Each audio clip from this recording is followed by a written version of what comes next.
Amigos, ¿qué tal? Bienvenidos una vez más a Cinema de los Sentidos. Nos hemos puesto un poquito erráticos últimamente, pero siempre pensando en ustedes, estamos por aquí con muchas novedades, ¿verdad? Sí, de hecho, la última vez que hablamos todavía no se había anunciado oficialmente las fechas, pero ya tenemos días para la Feria del Libro de Lima de este año, del 21 de julio al 6 de agosto en el Parque de los Próceres, donde siempre. Mismo Excelente. lugar, este año sin invitado internacional, ya se declaró que no habría reemplazante, así que luego de los temas político-culturales que sucedieron con Ya, México, claro, de claro. los cuales no vamos a hablar, pero bueno, será una feria Tam- distinta, vi que iban a organizar tres pabellones, algo un poquito temático por distintos lados para dar una variedad este año. Claro, bueno, y digamos que a pesar de que no va a haber país invitados, seguramente habrán invitados internacionales.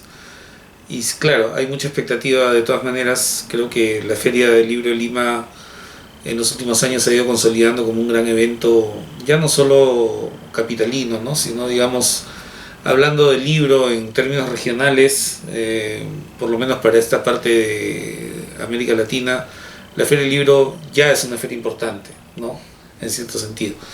Eh, Así que bueno, saludamos que ya haya fechas y esperamos pronto tener un programa consolidado y que sea pues interesante para todos los lectores, ¿no? ¿Qué más? También tengo entendido que la Sociedad Filarmónica ya está en su temporada 2023 ofreciendo los conciertos. Qué bien. Creo que en sus redes sociales puede haber más información, pero quienes gusten de la música de cámara y la música clásica podrán ya Disfrutar, disfrutar seguramente, claro. y podrán ver con más exactitud qué día se realizan los conciertos, pero ya está en su temporada este año la Ciudad Filarmónica ofreciendo conciertos.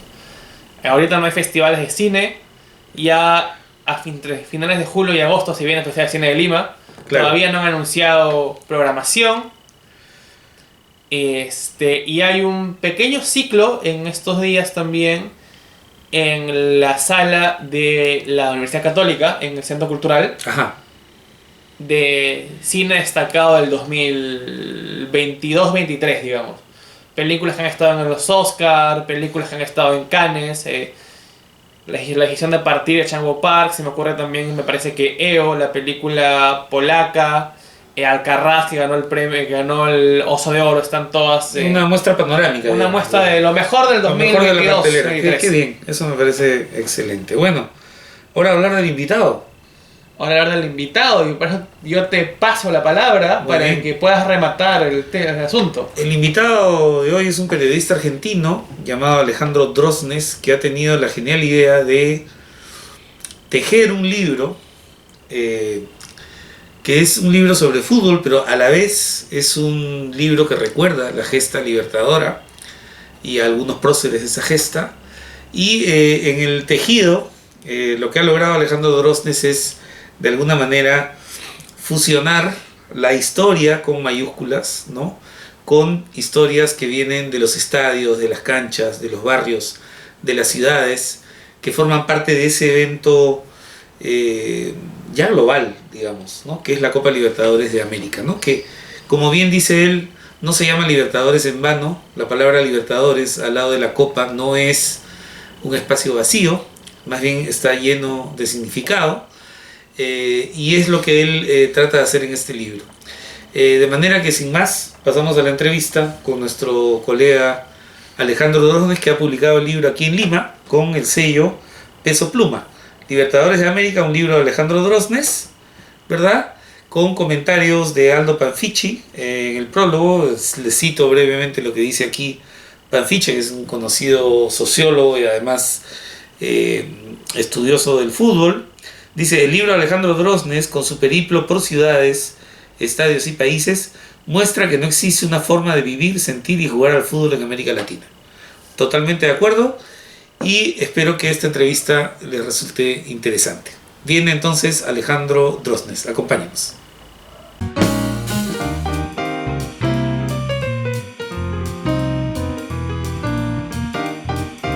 Bienvenido Alejandro Drosnes a Cinema de los Sentidos. Muchas gracias por tu presencia aquí. Buenas noches, gracias a ustedes, Álvaro y Alberto. Muy bien. Eh, Uno de solo ver la portada de tu libro tiene la impresión de que hay dos cosas profundamente arraigadas en la cultura latinoamericana, ¿no? Una es, aunque un poco debilitado ahora, es el culto a ciertas figuras históricas y el culto al fútbol, ¿no? ¿Cómo, tengo una, digamos, me intriga mucho cómo lograste conectar ambas cosas, ¿no? Los relatos históricos con el fútbol. Yo entiendo que además en Argentina, como en otros países, el fútbol es una especie de ya de segunda o de primera religión, ¿no? Sí. Pero la conexión con la historia creo que le da un sesgo particular a tu libro, ¿no? ¿Cómo nace esta idea de fusionar estos dos ámbitos? Bueno, esta idea nace, diría, como un medio y no como un fin. ¿En qué Ajá, sentido? En el que sos desde hace mucho tiempo que quería escribir un libro sobre la Copa Libertadores porque me parecía una cosa maravillosa en su itinerancia, esencialmente, en su imagen, en su variedad de geografías y de culturas y al mismo tiempo en su homogeneidad de otras cosas como las reglas del juego y los sponsors, ¿no? ajá, Por nombrar unos pocos elementos. Bueno, y yo esto realmente lo quería escribir hace bastante y no estaba presente la idea de los próceres. Sucede que en un momento un equipo argentino, que fue Atlético Tucumán, se clasificó a la Copa Libertadores, que fue muy raro porque es un equipo que nunca se había clasificado y no estaba en los planes que se clasificara. Pero yo ahí escribí un artículo breve de 10.000 caracteres y lo mandé a una revista. Era un artículo básicamente delirante porque reunía, digamos, la participación de Atlético Tucumán con algo que ustedes conocen bien, lo voy a decir en quechua porque no tengo vergüenza. Capac Nian, o sea, el camino sí, inca. ¿no? Claro. Y ahí fue como un poco el primer momento, ¿no? De unir fútbol con historia. En ese momento yo quería escribir un libro, pero no pensé que a partir de esa idea iba a poder escribirlo. Entonces, por esa época me junté con un amigo y me dijo, claro, vos tenés que escribir esto, todo un libro narrando los procesos de conquista, porque no solamente la independencia está narrada, sino la conquista, Claro. narrando la conquista y la independencia. Y bueno, le hice caso y en el camino me di cuenta de que la regla tenía que ser que podía haber conquista en cada capítulo, pero seguro tenía que haber independencia. ¿Por qué? Porque era una manera de respetar la tesis del libro, que es que la Copa Libertadores se llama Libertadores por algo, que no es un nombre vacío. Exacto. Así que así empezó. Entonces ahí estaría una de las claves, digamos, para el tejido del libro, ¿no? Además, Sí, estos equipos de alguna manera mantienen viva una identidad también, ¿no? Por más resbaladizo que sea el concepto, ¿no? Pero nos reconocemos en ellos, ¿no? bueno, hay equipos de todo tipo en el libro. Hay equipos parecidos a lo que vos planteás, o sea, equipos con una identidad fuerte, y hay equipos, digamos, muy poco significativos, pero pienso, por ejemplo, en el Petrolero del Chaco, Claro, de la ciudad de Yacuiba, que es un equipo poco relevante en términos continentales, y cuando yo fui a la cancha, como dice el capítulo correspondiente, no eran realmente hinchas. Iban los chicos de la escuela con el guardapolvo. Entonces, literal, cuando no es una idea, obligados, por supuesto, cuando no es una identidad en relación con el equipo, por lo menos es una identidad con relación al lugar, ¿no? Porque ese lugar, esa ciudad, estaba exacto. jugando un torneo internacional y era importante. No por el equipo, quizás, por la ciudad. Claro, y muchas grandezas nacen de un barrio, ¿no? O sea, uno piensa en varios equipos identificados con un lugar de una ciudad, Boca, por ejemplo, o River con Núñez, la U aquí en Perú con Ate Y que también con Breña, Breña o Alianza con la Victoria, ¿no? o también los equipos de Avellaneda, ¿no? El Racing, ¿no? Independiente, ¿no? Que alguna vez fueron uno, ¿no? No sé. Entiendo eso, algo así, ¿no? Pero bueno, ahí hubo una independencia también. A mí me interesan mucho esos distintos planos que se van tocando y superponiendo. Es decir, el plano continental, el plano nacional y después el plano más pequeño, ¿no? Que es el plano justamente municipal, que es el que vos estás tocando. Pero hay una articulación porque cuando yo, no quiero nombrar ningún equipo en particular de Perú para que no se sientan mal de los otros equipos, pero yo cuando voy a un estadio en Perú que he ido, pienso, este es el barrio que está a metros del estadio que yo veo siempre por televisión, o sea que la televisión te muestra el estadio, pero a veces de refilón te muestra el barrio también. Claro, Y yo digo, esto que es tan local, al mismo tiempo es televisado, bueno, ya sabemos, ¿no? A potencialmente millones de hogares, vía satélite y demás. Entonces creo que hay como una superposición o un juego ahí entre los distintos planos. claro. La última vez que yo visité Buenos Aires, fui al Palacio Ducos a ver un huracán San Lorenzo. Bien. Estuve ahí en el Parque Patricios y la verdad es que ahí se siente una energía impresionante, ¿no? Antes del partido, las familias completas van caminando al estadio, se detienen a comer, a almorzar y luego van a la cancha y es una cosa impresionante. No, no he visto yo nunca, era mi primera vez en un estadio en Argentina y nunca he visto tanto fervor, ¿no? Como en esa tarde-noche, ¿no? Que fue, ¿Nunca en Perú lo habías visto? bueno, lo he visto, pero no con esa constancia, o sea, no, no te dura los 90 minutos, ¿no? O sea, Diría que son más bien picos, porque yo también he tenido son esa picos. experiencia en Avellaneda, un Independiente contra Argentinos Juniors. Bueno, te diría que este año un poco distinto, al menos con la U, acá, pero diría que hay una sensación en Argentina de que toda la cancha y las cuatro tribunas tiemblan, mientras acá sería más bien donde está la barra solamente, donde está la barra tiembla. Claro. Mientras en Argentina es como si todo el estadio fuera uno, al menos en mi sensación personal. Bueno, pues, o sea, yo como argentino lo veo distinto. Yo me doy cuenta claramente cuál es el sector que está todo el tiempo cantando y tocando ese Oh, redoblante insoportable. Y el resto, ahora ya que mencionaste el Palacio de Ducó, este año estoy yendo más que antes a la cancha porque a través del libro acá en Argentina me acredito y estuve yendo ah, a es la cancha. buenísimo. Sí, y estuve yendo a la cancha Huracán y la cancha Argentinos, que son dos clubes muy barriales y me ha pasado hace poco en la cancha Argentinos Juniors, partido de Copa Libertadores, creo que fue contra Corinthians, que había una señora atrás mío y era increíble, ¿no? Como esa señora que es del barrio y que para la cual Argentinos Juniors es más o menos su vida por la manera en que alentaba, porque conocía a todos los jugadores, sabe cómo viene jugando cada jugador y toda esa cuestión. Yo no sé qué conexión tiene ella con el imaginario global continental de la Copa Libertadores. Quizás ella va a ver a su equipo en cualquier circunstancia, mientras que hay otra gente para la cual el imaginario global es más importante.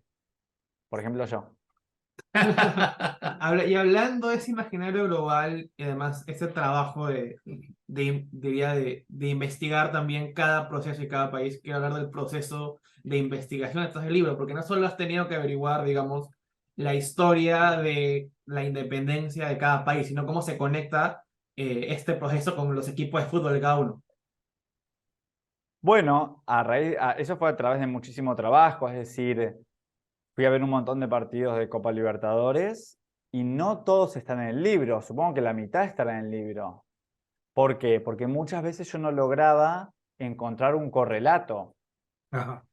y ese correlato no, casi nunca fue a priori, es decir, yo no sabía lo que iba a encontrar. Yo cuando fui a Yacuiba no pensé, tengo esta idea y voy a ir a buscar el relleno para la idea, sino que iba a buscar la idea. Eh, por ejemplo, yo he visto Copa Libertadores en Perú y eso no está en el libro porque no encontré correlato, por Ajá. ejemplo. Y muchas veces ese correlato venía meses después, literalmente, de haber ido al partido. Es decir, yo me quedaba pensando, ¿qué pasó acá? ¿Qué pasó aquí? ¿Qué fue lo interesante? Y claro, como todo en la vida, ¿no? Cuando lo encontrás y mirás para atrás era una tontería, pero cuando estabas mirando para adelante no sabías nada. Uno de los pocos casos en los que supe lo que quería decir aproximadamente fue en Madrid, porque esa mudanza se vio en general como una traición al proyecto de los Libertadores, ¿no? En el sentido de que volvía a poner a América en una relación, digamos, de inferioridad con respecto a España, en el sentido de que acá no se podía jugar y en España sí. Y bueno, lo que plantea el libro es que no es la renuncia a la empresa de los Libertadores, sino que es una culminación. Es decir, que dentro de la empresa de los Libertadores, o mejor dicho, de San Martín, estaba la posibilidad de incluir un elemento español para organizar la vida argentina, que pronto sería Argentina, todavía no se llamaba así, ¿no? Ahí yo sí supe cuál iba a ser el correlato, pero bueno, probando y probando fue generándose los distintos correlatos. Claro. Digamos, una cuestión quizá un poco más personal y un poco más subjetiva.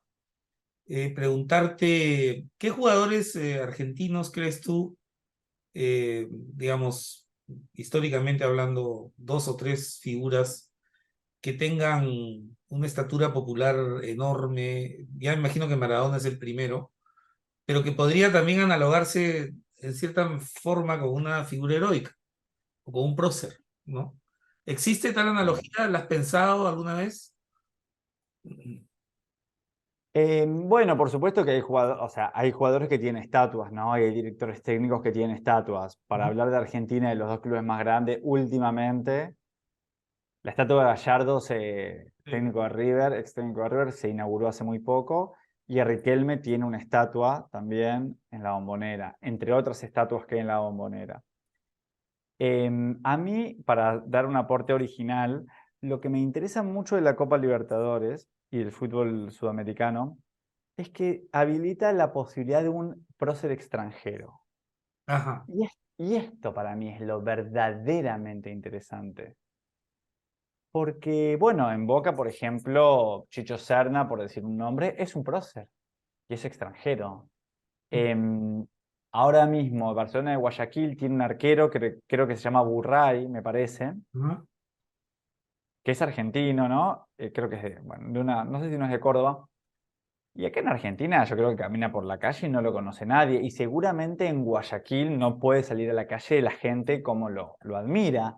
claro. Me parece muy interesante. Y si vamos a, por ejemplo, bueno, ustedes en Perú, entiendo que San Martín forma parte importante de la historia y no es peruano. Absolutamente, Es sí, sí, correcto. sí, sí. Bolivia se llama así por Bolívar, la capital se llama Sucre, una de las dos capitales de Bolivia, ¿no? Se llama Sucre, que era venezolano.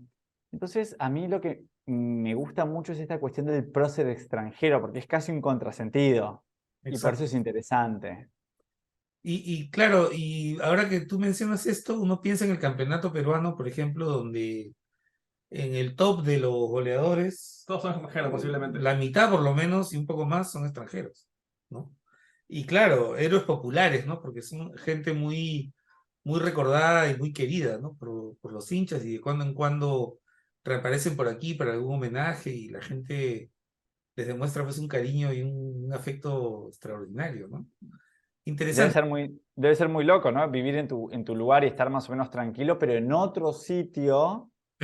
Bueno, Sí, para mí un ejemplo de esto es Falcioni, que es famoso acá en Argentina, todos lo conocemos a Falcioni, pero en Colombia es como una cosa un ser marginal casi. realmente. Sí, sí, y uno dice, mirá vos. Y, y, te- y por agregar un dato, yo estoy seguro que ahora con el Hernán Barco, que jugó muchos años en Argentina, Así. el Pirata Barco, ahora es el ídolo máximo de Alianza Lima, posiblemente. Bueno, pero Hernán Barcos es un buen ejemplo de cómo se forjó afuera, Sí. porque él verdaderamente dio el salto en la Liga Universitaria de Quito, con la que salió campeón de la Libertadores, ¿no? Es decir, que Ajá.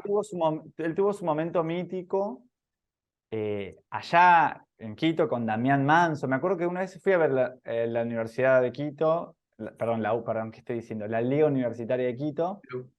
Y, y estaba en la tribuna, no era un partido de Libertadores, era Liga Local Ecuatoriana. Y me acuerdo que empecé a hablar con la gente, ¿no? Che, ¿cuál fue el mejor plantel de este equipo? Y bueno, cuando llegamos a ese plantel que ganó Libertadores y Sudamericana, creo 2008, 2009, no me acuerdo, algo así, me dijeron, eso fue otra cosa.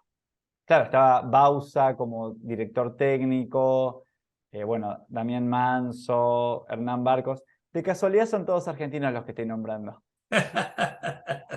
Sí, sí, sí, sí, sin duda. Eh, Hay otra relación que, bueno, obviamente salta a la vista de la lectura de tu libro, y es que el fútbol generalmente y la historia han convocado muy buena prosa, ¿no?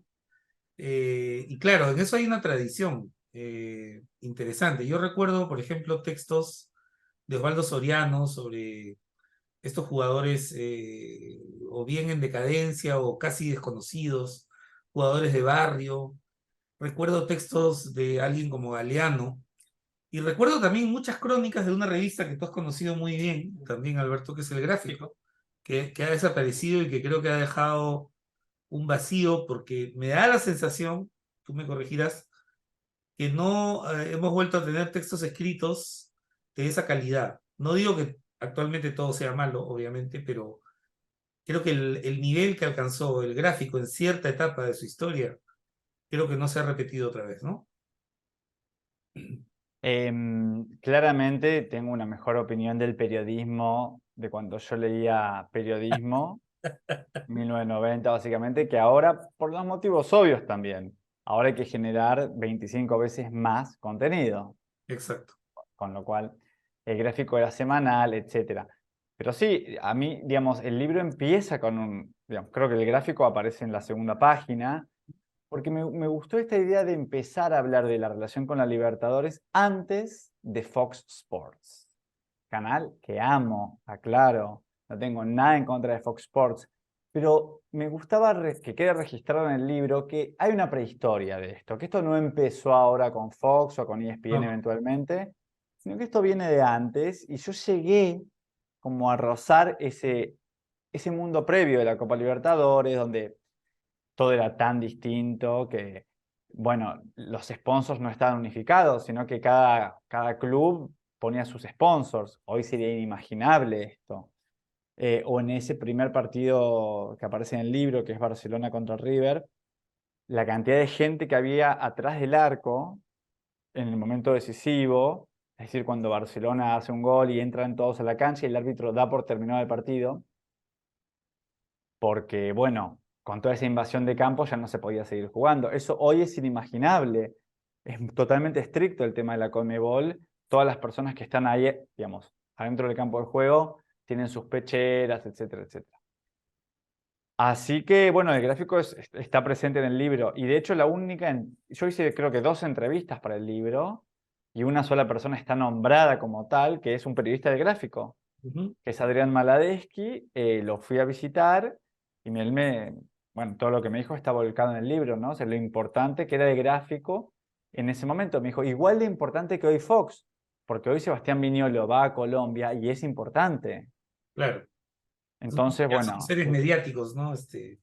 con A influencia más escala, allá de Argentina. a escala regional, claro. Exactamente. Fíjate que esto que me cuentas me hace recordar mi infancia, porque nosotros en Lima vivíamos una paradoja. Nosotros, el campeonato local no se transmitía por televisión, solamente los clásicos. Un U Alianza, un Cristal U, un Municipal U, que eran, digamos, los partidos más vistosos, entre comillas, se transmitían por televisión. Pero la Copa Libertadores sí se transmitía, sobre todo cuando jugaba un equipo peruano, se transmitía tanto de local como de visita. Y yo me acuerdo que eso era un acontecimiento familiar porque se reunía todo el mundo en la casa alrededor de un televisor a ver, bueno, la mayor parte del tiempo a vernos perder, ¿no? Pero ¿De qué año me interesa? ¿De qué año estamos hablando? estamos hablando de la U del 72, por ejemplo, que llega a final con Independiente. Yo tengo 59 años, entonces en esa época tenía 8, ya era un hincha hecho y derecho de la U. Y luego el equipo del 74 con el uruguayo Techera, que era un jugador brillante, que le ganó a Peñarol en su cancha, y a Nacional también, ¿no? Con baile a manga incluido. Bueno, esos eran, o sea, no es como ahora que tú prendes el televisor y una semana tienes la Champions, la otra semana tienes la MLS y la siguiente, o sea, todo el año puedes ver fútbol sin ningún problema. De hecho, nosotros esperábamos meses para ver un partido. Yo recuerdo que mi padre me decía que el único fútbol que se podía ver aparte del peruano era el fútbol argentino prácticamente, en Perú. Claro. Y de hecho él se volvió muy hincha Independiente de Avellaneda. O sea, acá en Perú yo tengo gráficos, en mi casa una colección de Independiente, el Bocha, ellos también hablan un poco del rol, bueno, ahora mucho más con el mundo globalizado, pero cómo el fútbol genera ídolos que traspasan fronteras también. Exacto. Sí, y traspasan fronteras y traspasan el tiempo incluso, porque me ha pasado estar en pequeñas ciudades, muy pequeñas, quizás menos de 100.000 habitantes, fuera de Argentina, y ver como cierto fanatismo por Independiente. Preguntar, ¿por qué? Bueno, porque quedó de esa época, ¿no? Como que ahí también el tiempo se congeló. Quizás para gente de otros países, Independiente es eso, mientras que para un argentino esa época ya pasó. Claro. Pero volviendo a lo que decías, Alonso, de lo místico que era ver un partido de fútbol, yo creo que la Copa Libertadores todavía guarda un poquitito de eso, o bastante de eso, y para mí es un mundo mejor. Para mí no habría que televisar las ligas locales, todo Libertadores y ya está. Bueno, es lo que yo hago. Yo no veo nunca un partido de liga local argentina, es imposible. Claro. Pero el otro día no voy a decir, vi un equipo peruano contra un equipo paraguayo, ya estoy dando Ajá. pistas, y me encantó. Y le escribí a mi editor, che, me encanta el fútbol peruano, este equipo, este estadio, me vuelve loco. En el imaginario colectivo, siempre está el rol el proceso libertario, digamos, como algo democrático para las personas de los países, ¿no? Que no necesariamente es así. De hecho, ahora que lo mencionabas, San Martín quiso hacer lo mismo de traer un príncipe europeo a Perú también. Una monarquía, sí, sí, sí. Este, pero en ese sentido, muchas personas entienden como el proceso de libertad como un proceso democrático para el pueblo, digamos, para los peruanos, argentinos. Y haciendo el paralelismo con la Libertadores, quiero saber tu opinión si el formato actual de final única no es lo más, digamos, antidemocrático, porque Sudamérica no es Europa, no existen las conexiones de trenes, y es que resulta muy difícil para mucha gente tal vez viajar a ver a su equipo en una final, mientras antes que tenía el formato a dos partidos, digamos, Y vuelta, claro. donde tenías un público local que podía acceder mucho más fácilmente. Bien. Bueno, el libro trata de meterse con lo que fue el proceso de independencia más allá de las bellas almas, o más allá de las bellas miradas, ¿no? O sea, identificar a los libertadores con todo lo bueno, como decimos en Argentina, es algo que para mí no es interesante y por eso en el libro aparece cómo era percibido Bolívar, por ejemplo, desde Ecuador, desde el actual Ecuador, que era con una mirada muy crítica, o por decir otro ejemplo de mi patria, para cómo era vista digamos, no la Argentina, pero la Argentina de ese momento, las Provincias Unidas del Río de la Plata, desde Paraguay. O sea que desde Paraguay Belgrano no era un libertador, era un conquistador. Y desde Ecuador, desde Quito y Guayaquil, Bolívar era un conquistador, no era un libertador. Incluso un invasor, ¿eh? Exactamente. Dicho esto, y pasando a la cuestión de la final única, bueno, a mí me gustaba la idea. La verdad que la idea me gustaba, pero bueno, ha quedado demostrado que no funciona porque se generan finales con estadios vacíos. Punto, fin de la discusión. Claro, claro, exacto. Ese es un problema. Bueno, digamos, Salvo que se podría, desde aquí, le avisamos a la Conmebol lo que pensamos, salvo que se esperase a cuáles son los equipos de la final. Y ahí, porque por ejemplo, si juegan, no sé, un equipo de Argentina y un equipo de Brasil, hacerlo en Montevideo está muy bien, pero si la final ya quedó para para Guayaquil, todos. Claro. claro, tiene que ser cerca, algo así. Imagina que la hagan en Turquía, pues, ¿no? Y ahí matan a todos. Y llegó el momento de la pregunta incómoda. ¿Hincha de qué equipo eres en Argentina? En Perú ya sabemos que eres de Alianza, pero en Argentina. Te voy a decir algo lindo de Universitario para que te pongas bien y de Sporting Cristal. Muy Universitario bien. me parece de las camisetas más elegantes del continente. Ah, qué Lo he bueno. pensado Muchas siempre. gracias. Ese color es único. Y de Sporting Cristal tengo para decir cosas bonitas también, como que para mí, y no me importa que me lo nieguen, es un homenaje al Pacífico esa camiseta, Y porque, porque el color del Pacífico en Lima es eso, y me encanta. Bueno, no digo de qué club soy hincha, a nadie le importa, pero prefiero no decirlo porque, ¿para qué? No. En el libro no está dicho, por ejemplo, así que... tienes derecho eh, a la versión. Mira, y Sí, porque además yo me quiero conectar con el público futbolero y el no, público obviamente. futbolero muchas veces esto como que no le gusta. Si no, Exacto, si exacto. no... Muy bien. Y bueno, finalmente, Alejandro, ¿qué otros proyectos vienen actualmente? ¿Qué estás haciendo? ¿Hay algún otro libro en mente, en camino? ¿Dónde podemos Bueno, ubicarte en redes? ¿Dónde podemos acceder a otros textos tuyos? bueno, en redes estoy en Twitter y en Instagram para leer textos, o sea, en ambos el usuario es el mismo, que es de América-bajo. De América Pero, Guión. Ok, sí, pero de todos modos si ponen mi nombre sale también. ya, ya. Para leer artículos y demás lo mejor es el Instagram, porque ahí sí hay como un link y hay un montón de artículos que voy sacando en medios periodísticos de Argentina. Y otros proyectos, bueno, cuando estuve en Perú el año pasado, estuve en Ayacucho, fui al obelisco de la Pampa de la Quinua. Y bueno, dentro de un año se cumplen los 200 años de la batalla de Ayacucho, el 9 de diciembre del 2024. Exacto. Y bueno, yo me quedé con cosas para decir sobre la época de la independencia, ¿no? Y eso me interesa. Y también estoy escribiendo bastante sobre música, sobre el rock argentino. Aprovecho para decir que en Lima y en el Callao me impresionó la presencia de la banda Virus. Ah, Está ya. muy presente Virus en Perú, más que en Argentina, sin duda. Y tienen muchos Eh, seguidores también Soda Stereo, Calamaro. Hay, claro, pero eso ya no me sorprende, porque esos tienen muchos seguidores acá en Argentina, pero Virus me pareció como que tenía más en Perú. sí, sí, es verdad, es verdad. Y bueno, estoy escribiendo artículos sobre música, muchos artículos sobre música también. Me interesa eso y creo que puede llegar a un libro. Qué maravilla. Estaremos atentos, Alejandro, para tener un pretexto para invitarte nuevamente a Cinema en los Sentidos. Dale. Hacemos esta visita virtual y esta grata charla sobre cosas que nos apasionan, ¿no? Un libro, el fútbol y la historia. ¿Qué más? Tres imbatibles, Bueno, ¿ah? Muchas gracias. muchísimas gracias a ustedes. Muy agradable la conversación y siempre es interesante hablar con gente de otros países, la verdad. Un fuerte abrazo, Alejandro. Muchas Aunque sea gracias. para escuchar el acento. Adiós, hasta pronto. Adiós.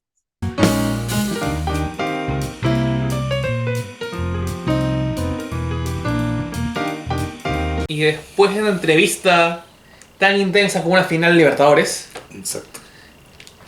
vamos con recomendaciones. Y ya que hemos tenido tiempo para descansar, ha habido Sí. tiempo para leer. Ha habido tiempo para leer. Bueno, Así que quiero saber qué nos trae esta semana. hay Alonso. algunas cositas interesantes. Maquinaciones Narrativa nos ofrece una novela breve de José Witch. Como ustedes saben, José Witch es un escritor que ha dedicado gran parte de su trabajo creativo a géneros como el fantástico, el policial y la ciencia ficción.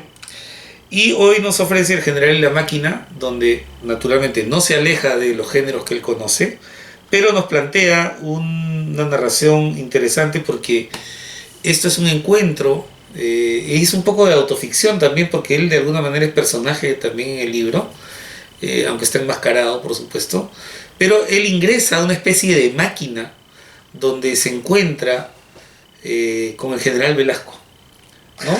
Y tiene una conversación por momentos delirante, por otros momentos llena de datos históricos, de manera que resulta una especie de viaje al pasado y que es muy interesante.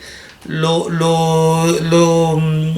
más rescatable en todo caso es que no se trata de un panfleto en favor de Velasco, tampoco se trata de un certificado de fallecimiento histórico, ¿no? Trata de retratar al personaje más bien en ciertos aspectos humanos y creo que eso es lo que vale la pena recoger, además de la propia trama que en sí misma es una trama de carácter fantástico, ¿no? El General y la Máquina, José Witch Rodríguez. Muy bien. Seguramente ha escuchado hablar el nombre, ha escuchado mencionar el nombre de Franz Kafka, y está además decirle pues, que es uno de los grandes escritores de la tradición occidental. Y un escritor peruano, Jorge Valenzuela Garcés, ha publicado un ensayo que se llama Un mundo precario, que resultó ganador del premio Copé, ¿no es cierto?, que otorga Puerto Perú, Bienal de Ensayo, premio Copé 2022, aquí lo tengo. Un mundo precario, un ensayo organizado de manera muy inteligente y creativa a través de viñetas, textos cortos que van recorriendo una serie de temas y reflexiones presentes en la obra de Kafka. Al final hay una abundante bibliografía que por supuesto será un regalo para el interesado, que podrá buscar aquí artículos y libros sobre este gran escritor checo, alemán, europeo, universal, no lo sé. Kafka es de todos, creo. Ya, ¿verdad? Entonces aquí tenemos Un mundo precario, ganador del Copé de Oro, octava Bienal de Ensayo 2022. Muy bien. Peso Pluma también nos hizo llegar un libro dedicado a la obra de Luis Hernández. Esto es Aproximaciones y Bibliografía. Este libro reúne artículos de diversos estudiosos de la obra de Luis Hernández, Luchito Hernández, como solían llamarlo. Tenemos, por ejemplo, un recuerdo de Luis Lahoz, tenemos a Oscar Limache también aquí, tenemos a Julia Wong, una destacada poeta, igual que Andrea Cabel, Luis Fernando Chueca, Roberto Forns, Teo Pinzás, Víctor Vich, entre otros destacados críticos y estudiosos de la obra de la poesía peruana en general y de la obra de Luis Hernández, hay que decirlo. Y además, en la parte final, también viene una abundante bibliografía y también algunos textos rescatados con, digamos, pequeñas anotaciones sobre su procedencia, de manera que esto se llama, además, muy sugerente, o algo tan sencillo como su nombre. Luis Hernández, Peso Pluma. Y nos seguimos con poesía, por lo que puedo seguimos ver. con poesía, porque ahora viene un recuerdo muy importante para mí. Es que cuando fui parte de la redacción de la revista Somos, en el año 96, en esa época, trabajó en la revista Doris Bailey, a quien conocí, con quien hice una amistad, una compañera de trabajo excepcional, una gran persona. Como saben, ella falleció en circunstancias muy trágicas e impunes todavía. Pero Intermezzo Tropical es un sello que dirige la poeta Victoria Guerrero, entre otros miembros de su comité editorial, han tenido el gran acierto de publicar este libro, que se llama Hierbabuena, y que reúne la poesía que en vida escribió Doris Bailey. Una poesía que recorre diversos temas: la experiencia cotidiana, la condición femenina, la enfermedad, ¿no es cierto? Hay momentos de gran luminosidad en estos poemarios, hay momentos de gran oscuridad y pesar también. Y aquí están reunidos los libros que ella escribió, que son Retrete para huérfanos, que fue su primer libro, su estreno en la poesía, Chico de mi barrio, Morir en Lima, Cuadernos Naranja y Negro, que son los que dejó inéditos, y poemas sueltos que esta edición acertadamente recoge. Hierbabuena, poesía reunida, Doris Bailey, lo recomiendo con los ojos cerrados. Y finalmente, nos vamos a ver las estrellas. Andrea Gulf es una extraordinaria ensayista, es autora de una biografía de Alexander von Humboldt, una biografía espléndida. Es también autora de un libro sobre los románticos europeos. Tiene una prosa, claro, es traducida obviamente, mérito de traductor seguramente, pero es una prosa realmente elegante, transparente, sabe comunicar información y datos a veces muy densos o de gran contenido simbólico con gran facilidad. Y ahora nos entrega En busca de Venus, el arte de medir el cielo, Andrea Gulf en Taurus, ¿no? Donde nos cuenta distintas historias de científicos que intentaron en el siglo XVIII, con la poca tecnología con la que se contaba en esa época, pero son los primeros intentos serios, digamos, metódicos, sistemáticos, por medir la profundidad del universo. De manera que este es un libro que resulta increíblemente divertido, ¿no? Este libro está lleno de anécdotas, viene profusamente ilustrado también, así que a quienes estén interesados en la ciencia, y sobre todo en la ciencia narrada con un espíritu verdaderamente divulgativo, este libro de Andrea Wulf es sencillamente el mejor postre que uno puede desear.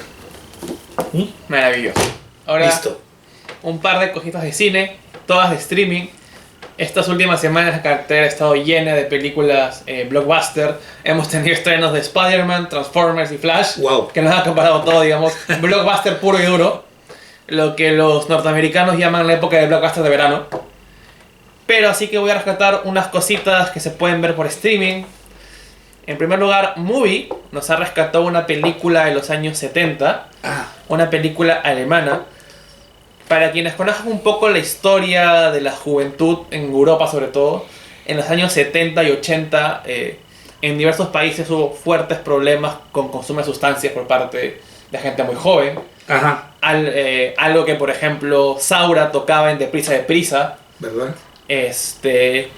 Y que incluso Almodóvar ha tocado en alguna película también. Todo sobre mi madre, ¿no? Se ve a los yonkis también, Sí. ¿no? Y nos trae una película alemana llamada Yo, Cristina F., va a ser una historia real, que es la historia de una adolescente y su grupo de amigos que en el submundo de Berlín se ven metidos en todo este mundo de escarceo con las sustancias, su búsqueda por salir, todo acompañado además del glam y la música de David Bowie. Wow. Es una película bastante dura, pero es una película que a nivel de lo que propone es muy interesante y a nivel también de realización audiovisual está muy bien hecha. Tiene un tono bastante documental, digamos, en su forma de tratar las situaciones.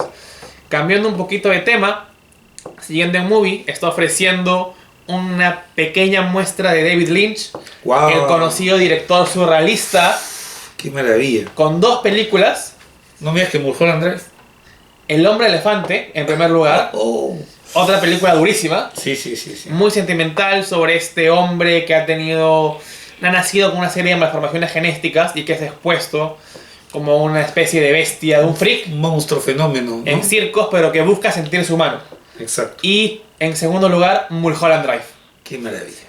Qué maravilla. la verdad. Una manejo del surrealismo a nivel cinematográfico como nunca se ha alcanzado. Una película con diversas temáticas, el manejo de las historias, las intrahistorias, las meta-historias, también el manejo de la sexualidad, el uso de flashbacks, todo acompañado del estilo tan particular del director estadounidense que se puede ver en Movie. Y también quiero mencionar que para los fanáticos de la acción, las primeras películas de Indiana Jones, el Arca Perdida, ha llegado a Disney Plus. Para quien guste de la acción puede rescatar este clásico, digamos, también. Hoy un poquito de toda esta semana, Hay para todos, ¿eh? cosas muy duras, acción bien llevada, porque algo que yo creo es que dentro del cine, los directores, los buenos directores, aunque tengan que hacer películas palomiteras, si tienen buena mano pueden hacer películas muy interesantes. Pero claro que sí. Así Que sea comercial no significa que sea mala. No, para nada. Para nada, en absoluto. Así que esas cositas hay en plataformas para poder ver. Y nada, hasta la próxima semana esperemos. Nos vemos lo más pronto posible. Y nos vemos. Adiós. Adiós. Gracias por acompañarnos.